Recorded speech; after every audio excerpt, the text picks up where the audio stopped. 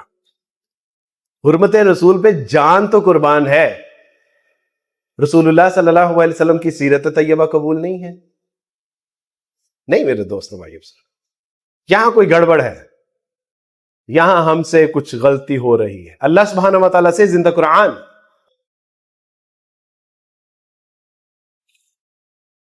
قل ان کنتم تحبون اللہ فاتبعونی، محمد صلی اللہ علیہ وسلم کہہ دیجئے کہ اگر تم اللہ سے محبت کا دعویٰ کرتے، تم کہتے ہو کہ توحید کا فہم تو ہمیں ہے، توحید کا عرفان تو ہمارے پاس ہے، اللہ کے سوا ہم کسی سے نہیں مانگتے، اللہ ہمارا حاجت روا ہے، اللہ ہمارا مشکل کشا ہے، اللہ بگڑیاں بنانے والا ہے، تو سن لیجئے کہ پھر اللہ سبحانہ و تعالیٰ فرماتے ہیں کہ جو اللہ سے محبت کا دعویٰ کرتے ہیں ان سے کہہ دیجئے کہ یہ آپ کی اطاعت اور اتباع کریں۔ ان کنتم تحبون اللہ فاتبعونی یحببکم اللہ ویغفر لکم ذنوبکم۔ اللہ پھر کیا کریں گے کہ اگر یہ آپ کی اطاعت اور اتباع کریں گے تو اللہ سبحانہ و تعالیٰ ان سے محبت کریں گے، اللہ ان کے گناہوں کو معاف فرما دیں گے۔ اکثر دیندار طبقے سے آپ پوچھیں کہ حج کے لیے کیوں جاتے ہیں، وہ کہتے ہیں گناہوں کی معافی کے لیے، اللہ کی رضا کے لیے۔ اللہ کی رضا تو میرے دوستو بھائیو بزرگوں سنت سے بھی میسر ہے، نماز سے بھی میسر ہے، اذان سننے اور سنانے سے بھی میسر ہے، قرآن پڑھنے اور پڑھانے سے بھی میسر ہے۔ تو اگر آسان کام ہم کرنے کے لیے تیار نہیں ہے تو مشکل کام کہیں عجب، ریاکاری اور خود پسندی تو نہیں ہے؟ ہمیں اپنا محاسبہ کرنا ہوگا، ہمیں دیکھنا ہوگا کہ کیا واقعتاً اس نعمت اسلام، رسول اللہ صلی اللہ علیہ وسلم معراج کے سفر پہ جاتے ہیں، اور معراج کے سفر پہ آپ علیہ الصلوۃ والسلام نے جبرائیل سے پوچھا کہ جبرائیل بڑی خوبصورت مہکی بینی خوشبو آ رہی ہے، یہ کہاں سے ہے؟ تو کہا کہ یہ مشاطہ فرعون، مشاطہ کہتے ہیں کہ بیوٹی ہیئر ڈریسر کو کہتے ہیں، کہا کہ یہ مشاطہ فرعون جو فرعون کی بیٹی کے بال سنوارا کرتی تھی، یہ اس کی قبر کی خوشبو ہے۔ کہا قبر کی خوشبو؟ کہا کہ محمد صلی اللہ علیہ وسلم ہم آپ کو پورا قصہ بیان کرتے ہیں، صحیح بخاری میں ایک طویل حدیث ہے، اور پھر فرماتے ہیں ابن عباس رضی اللہ تعالیٰ عنہ سے یہ روایت مروی ہے، اور ابن عباس فرماتے ہیں کہ جبرائیل نے بتایا کہ ایک بار مشاطہ کنگھی کر رہی تھی، اور کنگھی کرتے ہوئے اس کی کنگھی گری، اور اس نے بسم اللہ کر کے جب وہ کنگھی اٹھائی تو فرعون کی بیٹی نے کہا کہ ہو از اللہ، یہ اللہ کون ہے؟ تو کہا کہ وہی اللہ جو میرا تیرا رب ہے۔ تو کہا کہ تو میرے باپ کے علاوہ بھی کسی کو الہ مانتی ہے؟ کہا کہ وہ اللہ تو وہ ہے جو تیرے رب کا بھی الہ ہے۔ اس نے اپنے باپ کو بتایا کہ یہ آپ کے سوا کسی کو رب جانتی ہے۔ فرعون نے کہا کہ تو ہماری سلطنت میں رہتی ہے، ہمارا کھاتی ہے، ہمارا پیتی ہے، جس اللہ کو تو مانتی ہے اس سے باز آ جا، وگرنہ بہت کڑی سزا دیں گے۔ کہا کہ میں ہر قسم کی سزا کے لیے تیار ہوں، لیکن اللہ کو چھوڑنے کے لیے میں تیار نہیں ہوں۔ حکم ہوا کہ تانبے کا ایک جو ہے وہ برتن لیا جائے اور اس میں تیل ڈال کے اس کو کاٹ دیا جائے، اور جب وہ ابلنے لگا، آگ کے شعلے اس کے دامن سے نکلنے شروع ہوئے، تو فرعون نے اس کا ایک بیٹا لیا، اس کڑاہ میں ڈالا، اور دیکھتے ہی دیکھتے اس کے جسم سے ہڈیاں الگ ہو گئی۔ دوسرے بیٹے کے لیے مشاطہ اب کہا کہ اللہ کی نافرمانی اور اس کے ساتھ بغاوت نہیں کر سکتی، وہ دوسرا بھی ڈالا، اور تیسرا بیٹا جو اس کے شکم سے اس کے دودھ سے اپنی شکم سیری کر رہا تھا، جب وہ اس کو ڈالنے کی باری آئی تو مشاطہ کی آنکھیں چندیا گئیں، چکر آئے اور گر پڑی۔ اس وقت اس بچے نے، شیر خوار بچے نے کہا کہ اماں، اس دنیا کی آگ سے کیوں ڈرتی ہو؟ آخرت کی آگ تو اس سے کہیں زیادہ خطرناک ہے۔ اماں، اللہ کا نام لیجئے اور کود پڑیے اس میں۔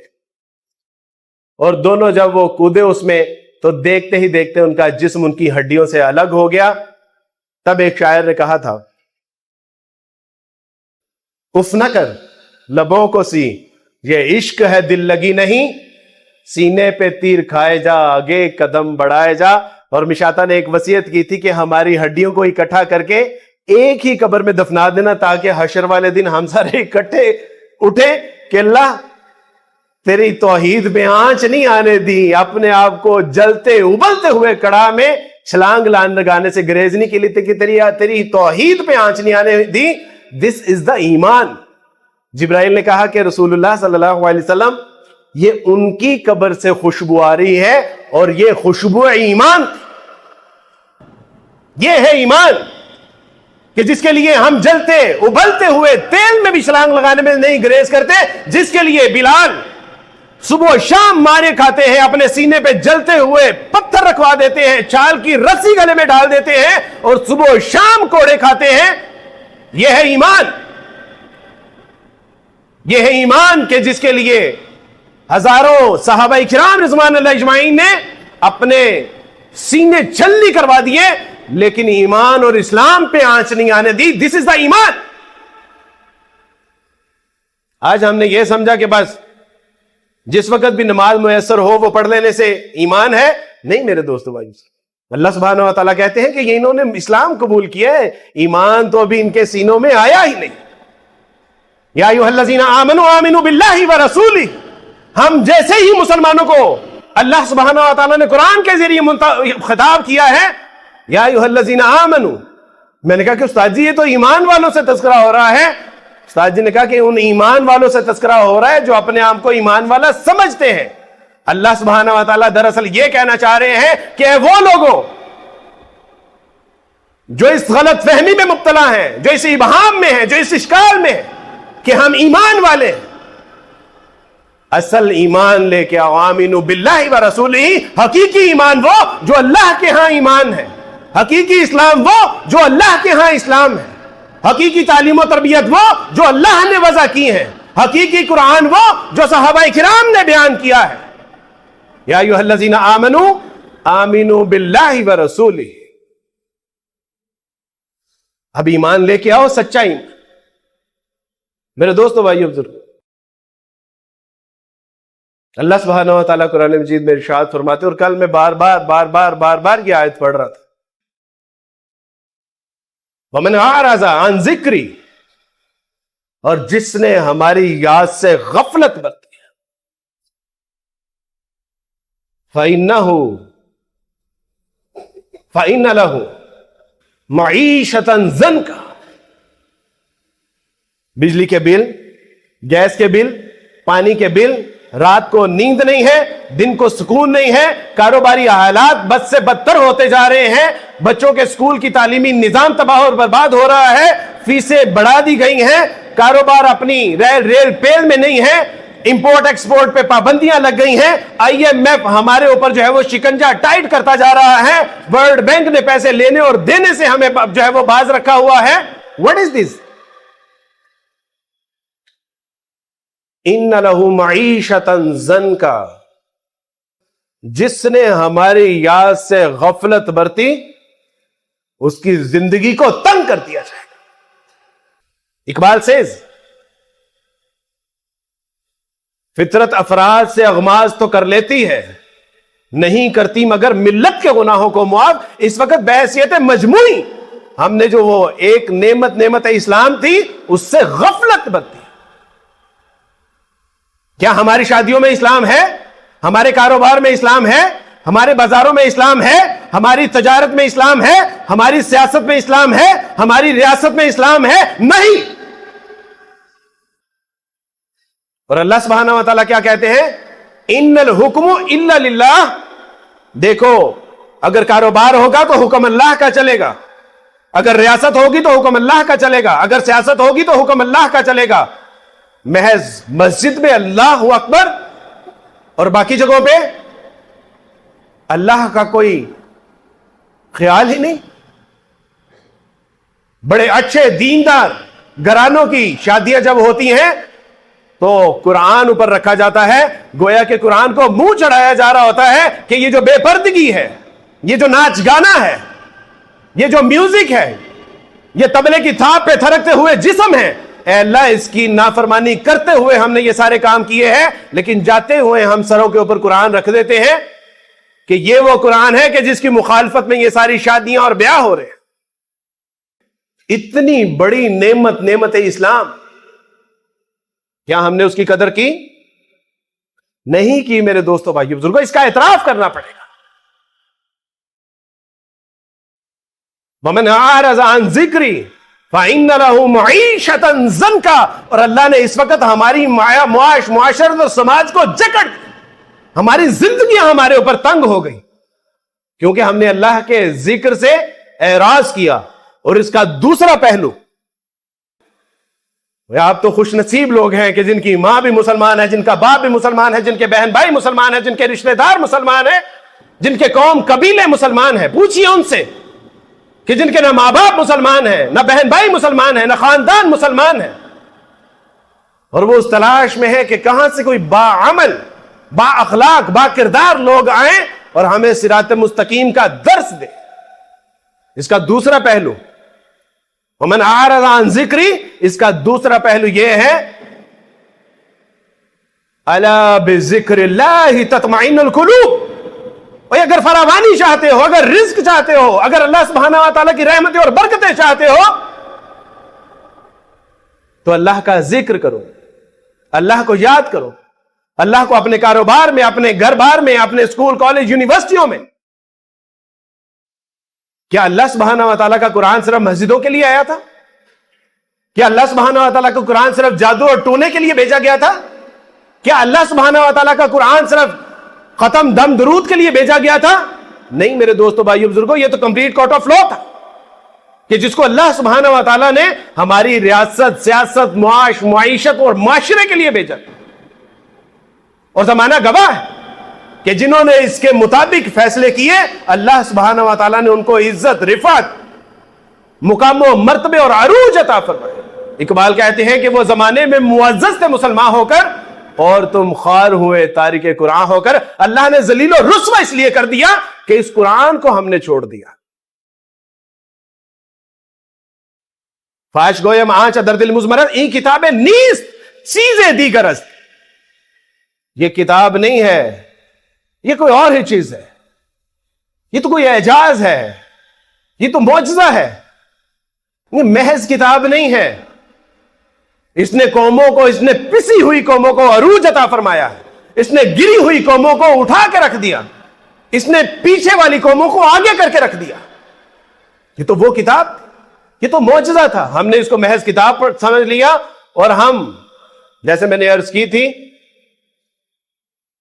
کہ مشرکین مکہ نے اسلام نہیں قبول کیا تھا، لیکن وہ اس قرآن کو سمجھتے تھے۔ ہم نے اسلام تو قبول کر لیا لیکن اس قرآن کو سمجھتے نہیں ہیں۔ کتنی زیادتی ہے میرے دوستو بھائیو بزرگوں۔ اگر ان حالات چنگل سے نکلنا چاہتے ہیں، اگر ان حالات کی تباہی اور بربادیوں سے بچنا چاہتے ہیں، مر تو پھر بھی جائیں گے ہم، مر تو جانا ہے. سنت کی توہین کیجئے, سنت سے اعراض کیجئے, سنت سے جو ہے وہ جتنا جان چھڑا سکتے ہیں چھڑا لیں, مر تو پھر بھی جائیں گے. لیکن اگر سنت کے مطابق چہرے سجا لیں گے, سنت کے مطابق لباس پہن لیں گے, سنت کے مطابق شادیاں کر لیں گے, سنت کے مطابق اپنے بچوں کو تدفین کر لیں گے, سنت کے مطابق ان کے نکاح کر لیں گے, سنت کے مطابق اپنے کاروبار کو کر لیں گے, مر پھر بھی جائیں گے. لیکن شاعر کہتا ہے کہ حیات اگر حیات ہے تو پھر موت بھی حیات ہے. اگر زندگی ایسے گزاری کہ جیسے زندگی گزارنے کا حق ہے تو پھر موت کے بعد موت نہیں آئے گی. پھر اللہ حقیقی زندگی عطا فرما دیں گے کہ جس میں جنت میں نعمتیں ہی نعمتیں ہوں گی, عیش ہی عیش ہوگی, آرام ہی آرام ہوگا, جس میں جنت میں صحابہ کرام کا ساتھ نہیں, انبیاء علیہ السلام کا پڑوس بھی ہوگا. ایک ایسا حیات اگر حیات ہے تو پھر موت بھی حیات ہے. ہم کہتے تو کیا ہیں مسلمان ہیں, کتنا قرآن پڑھتے ہوں گے. جس قرآن کے اوپر ہمارا انحصار ہے, کامیابی اور کامرانی کا جو معیار ہے, کتنا پڑھتے ہیں. ہم تو نمازیں پوری نہیں پڑھتے جو اللہ سبحانہ و تعالیٰ نے ہم پہ فرض کی ہیں, ہم تو وہ پوری نہیں پڑھ رہے میرے دوستو بھائیو بزرگوں. اور ابھی تو ایک مرحلہ باقی تھا. کل صبح سے اپنے بچوں کا چہرہ نہیں دیکھا. کیوں؟ کیونکہ اس نعمت کی سمجھ آ گئی تھی کہ یہ ایسی نعمت ہے کہ اس کے لیے اگر اپنا گھر بار, بال بچے, خاندان سب کچھ بھی چھوڑ دیا جائے تو سودا ماڑا نہیں گا. مجھے سمجھ آ گئی تھی. By profession I was a goldsmith. Then I was in Dubai. جب میں نے اسلام قبول کیا تو سب کچھ چھوڑ چھاڑ کے آ گیا. اللہ سبحانہ و تعالیٰ نے دل میں ڈال دی بات, وہ تو ایتے ہیرے اور سونے دیا انگوٹھیاں بنانا پہ, وہ مٹی دے بندیاں نو ہیرا بنانا, تین میں فن سکھا دینا وا. یا ایھا الناس قولوا لا الہ الا اللہ تفلحوا. وہ آخرت کی نجات, کامیابی اور کامرانی صرف اس کے اوپر کہ اللہ کے سوا کوئی عبادت کے لائق نہیں ہے اور محمد اللہ کے بندے ہیں. یہ کتاب دس دا final last and final statement. ان کی دعوت و تبلیغ کا کام شروع کرتا ہوں. کئی یہ تو ابھی تو کل کی بات کر رہا ہوں, 15 دن گھر جانے کی توفیق نہیں ہوتی. دعوت و تبلیغ میں نکلتے ہیں. کیوں؟ کہ سمجھ آ گئی کہ یہ نعمت اسلام اتنی بڑی نعمت ہے کہ اس کو اگر ہم نے لوگوں تک نہیں پہنچایا تو حق ادا نہیں ہوگا. کہیں ایسا نہ ہو کہ یہ جو میرے بہن بھائی رشتہ دار خاندان قوم قبیلے کے لوگ ہیں کہیں دوزخ واصل نہ ہو جائے. کہیں ایسا نہ ہو کہ حشر والے دن ان کا ہاتھ ہو اور میرا گرے بان, کہ کہیں کہ اللہ سبحانہ و تعالیٰ جی یہ تو مسلمان تھا, یہ تو واضح نصیحت کیا کرتا تھا, یہ قرآن پڑھا اور پڑھایا کرتا تھا, بڑے لمبے لمبے لیکچر دیا کرتا تھا.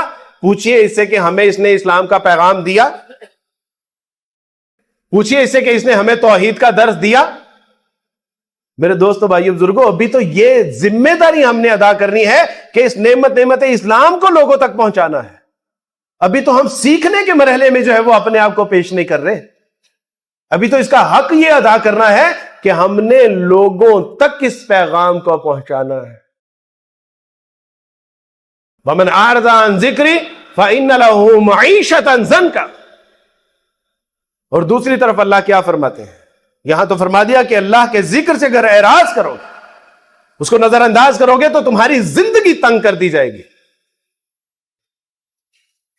دوسری طرف اللہ سبحانہ و تعالیٰ ارشاد فرماتے ہیں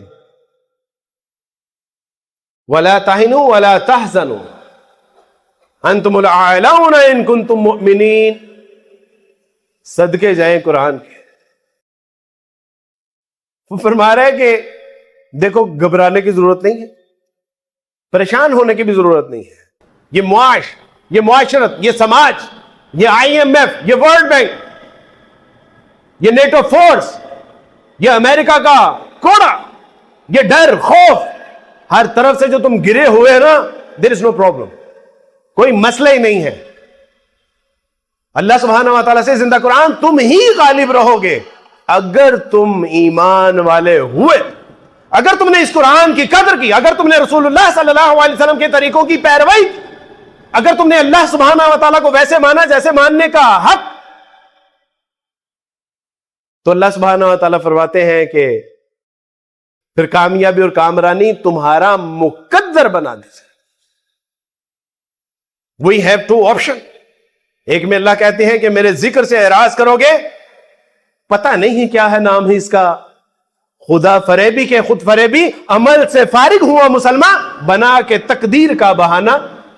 آج بے عملی ہمارا جو ہے وہ ایک شیوا بن چکا ہے، آج ایک فیشن ہے۔ اور یار چھوڑو پرے مولویوں، یہ تو آپس میں لڑتے جھگڑتے رہتے ہیں۔ نمازوں سے کون سی کہتے ہیں اس میں نہ پڑھو اس میں نہ پڑھو، ہم کسی میں بھی نہیں پڑھتے۔ کیوں بھائی؟ ٹھیک ہے نور و بشر کا مسئلہ ہے، امام کے پیچھے فاتحہ پڑھنے کا مسئلہ ہے، پاؤں سے پاؤں ملانے کا مسئلہ ہے، آمین بالجہر کا مسئلہ ہے، لیکن یہ اختلاف کس میں نہیں ہوتا؟ جب تم دکان پہ بیٹھ کے ایک سودا بیچتے ہو، اس سودے کے بارے میں ایک مارکیٹ والا کہتا ہے کہ یہ ناقص ہے، ایک کہتا ہے نہیں اعلیٰ ہے، ایک کہتا ہے یہ سستا ہے، ایک کہتا ہے مہنگا ہے، ایک کہتا ہے یہ امپورٹڈ ہے، ایک کہتا ہے چائنا کا ہے، کیا وہ سودا بیچنا چھوڑ دیتے ہو؟ اس کی تحقیق کرتے ہو۔ اور میرے دوستو بھائی بزرگوں، یہ ایک تو فرقہ واریت کی آگ سے، یہ لعنت سے نکلی ہے جو آپ کو دین سے دور کر رہی ہے۔ دنیا کا اصول ہے کہ جس کے بارے میں جتنے سوال ہوں گے، جتنی ڈیبیٹس ہوں گی، جتنی بحث ہوں گی، اس کا مطلب ہے کہ this is a very important part, this is a very important topic, جس کے بارے میں سب سے زیادہ ڈسکشن ہوتی ہے، اس کا مطلب ہے کہ یہ بہت اہمیت کا حامل سبجیکٹ ہے۔ ایک تو نکلیے، اور اگر آپ کو بہت شوق ہے تو خود تحقیق کیوں نہیں کرتے؟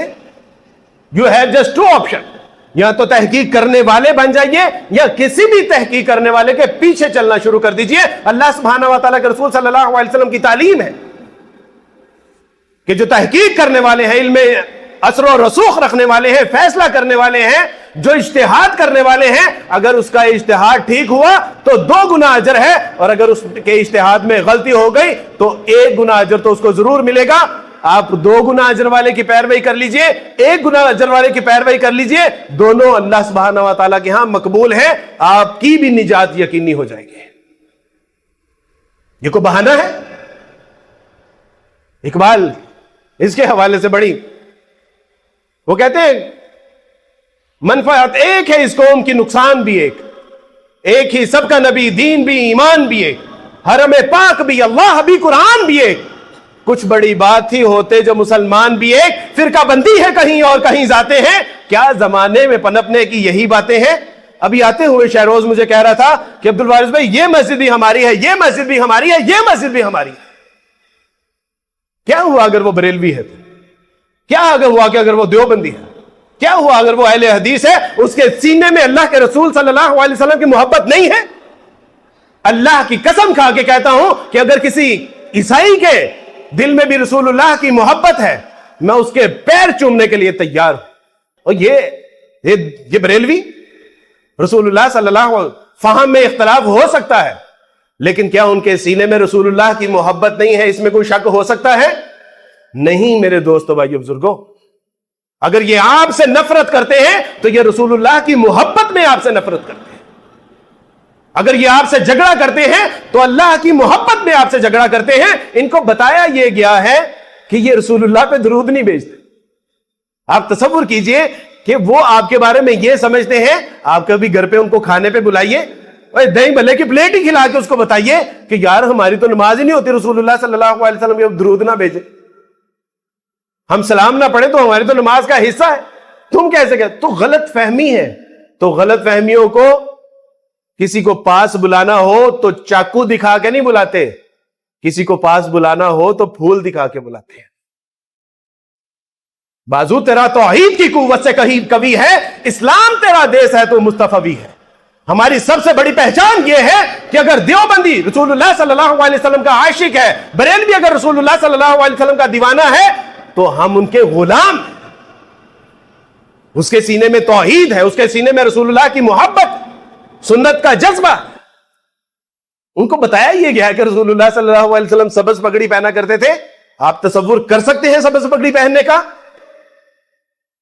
ان کا جذبہ دیکھیے کہ انہوں نے سبز پگڑی پہن لی، اس لیے کہ ان کو بتایا یہ گیا تھا کہ رسول اللہ نے سبز پگڑی پہنی تھی۔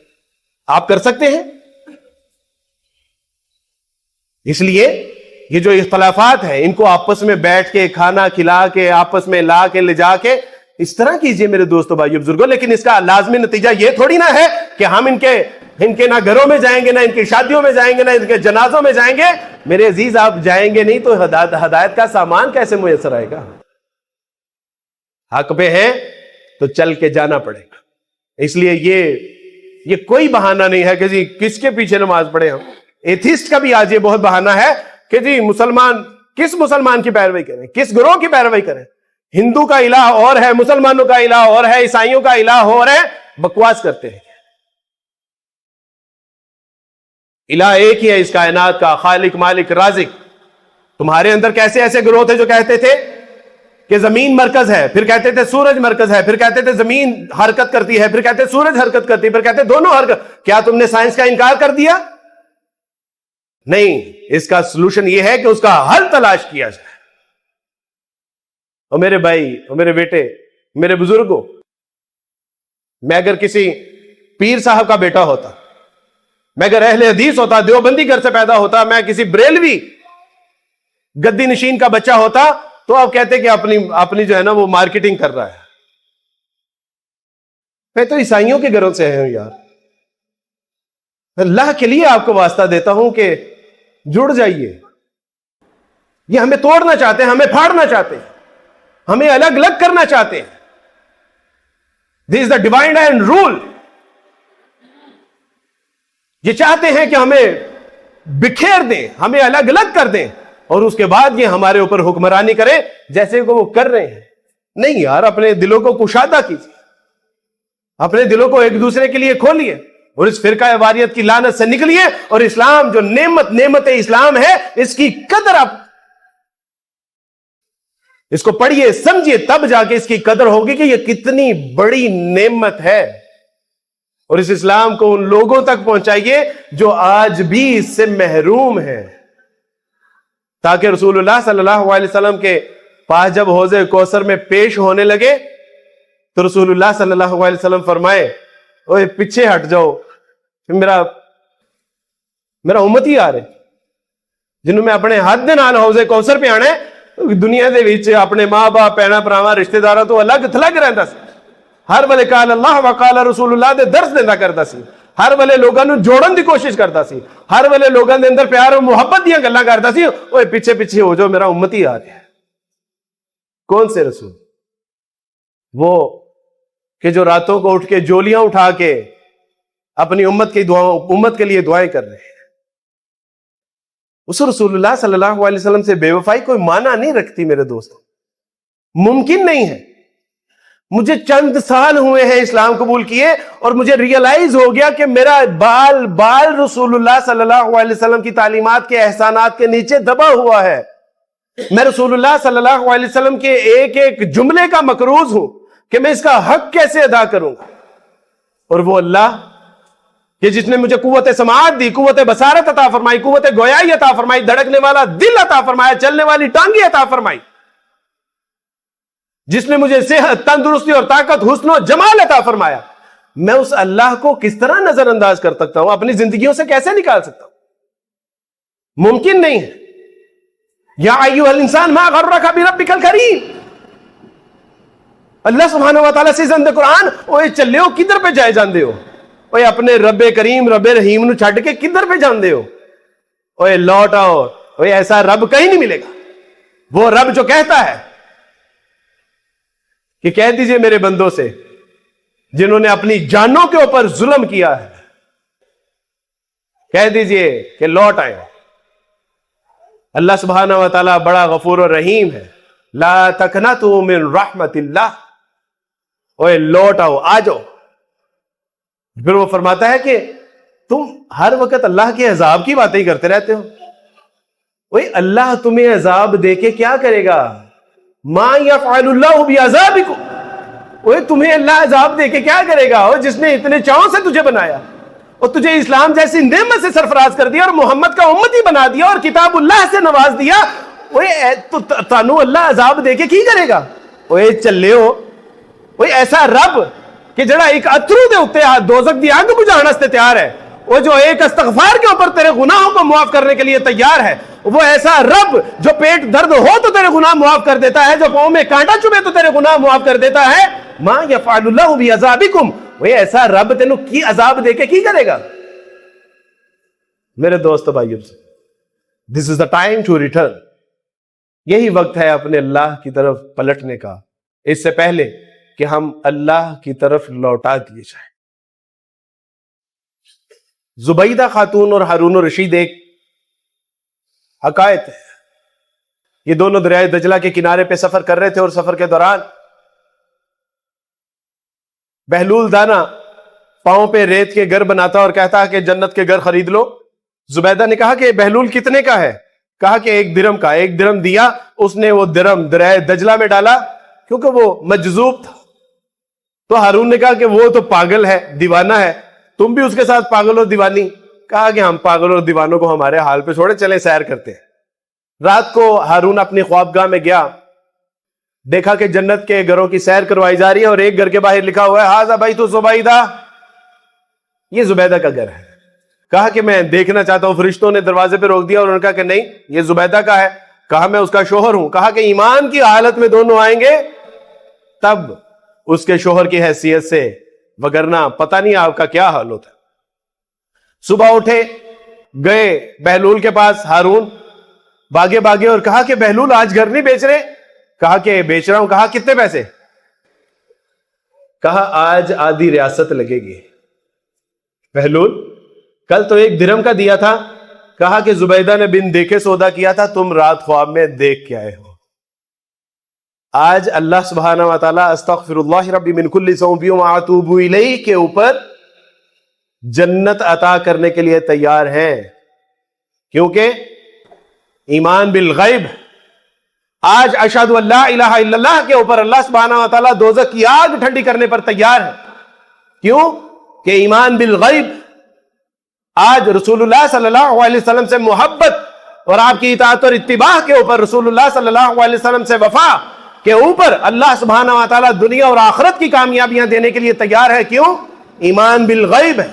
یہ جب آنکھیں بند ہوں گی، حقیقی آنکھیں کھلیں گی، اس ساری دنیا کا سونا بھی اگر فدیے میں دینا چاہیں گے، اللہ کے یہاں قبول نہیں ہوگا۔ میرے دوستو، بھائیو، بزرگوں، زندگی کی سانسیں چل رہی ہیں، زندگی کی سانسوں کی ڈوری سلامت۔ آج عرفان ہے، فہم ہے، عقل ہے، شعور ہے۔ اگر یہ جاتی رہی تو اللہ کے حضور نہ توبہ قبول ہوگی اور نہ استغفار اور نہ پوری دنیا کا دیا ہوا سونا بطور فدیہ۔ اللہ سبحانہ وتعالی سے دعا ہے کہ اللہ سبحانہ وتعالی اسلام کو، ایمان کو حقیقی معنوں میں سمجھ کے اس پہ عمل کرنے کی توفیق عطا فرمائے۔ وآخر دعوانا ان الحمدللہ رب العالمین۔ ربنا ظلمنا انفسنا وان لم تغفر لنا وترحمنا لنکونن من الخاسرین۔